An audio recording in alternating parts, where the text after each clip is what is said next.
Agniveer army general duty. అవును, army GD exam crack చేయాలనే కసితో ఉన్న ఆశావాహులందరికీ ఇదొక perfect high energy mission briefing. Indian ఆర్మీలో చేరాలనేది చాలా మంది కల కదా, కానీ కేవలం ఫిజికల్ ఫిట్నెస్ ఉంటే సరిపోదు. రాత పరీక్షకు పక్కా ప్లానింగ్ ఉండాలి. అందుకే ఈ అనాలిసిస్ ద్వారా ఎగ్జామ్ ప్యాటర్న్, సిలబస్కి సంబంధించిన కంప్లీట్ చెక్లిస్ట్ ఏంటో చాలా క్లియర్గా చూద్దాం. ఓకే, అసలు విషయానికి వచ్చేద్దాం. ఈ అగ్నివీర్ ఆర్మీ జీడీ పరీక్షను క్రాక్ చేయడానికి ఆశావహులు నిజంగా రెడీగా ఉన్నారా? ఎందుకంటే ఒకప్పుడు పెన్ పేపర్ పట్టుకుని రాసే రోజులు పోయాయి. ఇప్పుడిది పూర్తిగా కంప్యూటర్ బేస్డ్ టెస్ట్, అంటే సిస్టమ్ ముందు కూర్చుని వేగంగా ఆన్సర్స్ చేయాలన్నమాట. ఈ కొత్త విధానాన్ని అర్థం చేసుకోవడమే సక్సెస్కి తొలిమెట్టు. ముందుగా మనం ఫిక్స్ అవ్వాల్సిన మొదటి టార్గెట్ 50. అవును, ఈ పరీక్షలో ఖచ్చితంగా 50 ప్రశ్నలు మాత్రమే ఉంటాయి. ఈ 50 ప్రశ్నల చుట్టూనే మొత్తం ఎగ్జామ్ ప్యాటర్న్ డిజైన్ చేయబడి ఉంటుంది. ఏది చదవాలి, ఎంత చదవాలనేది పక్కన పెడితే, మన ముందున్న ఈ 50 ప్రశ్నల టార్గెట్ని ప్రతి ఒక్కరూ మైండ్లో గట్టిగా రిజిస్టర్ చేసుకోవాలి.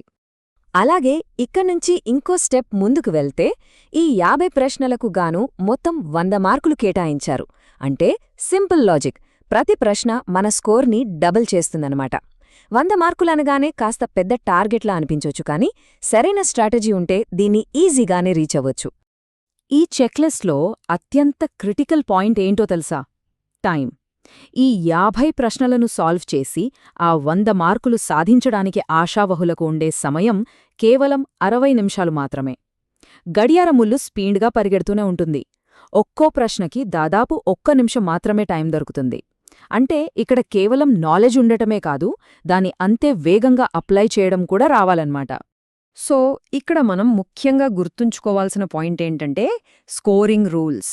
సరైన సమాధానం రాస్తే 2 మార్కులొస్తాయి, సూపర్ కదా.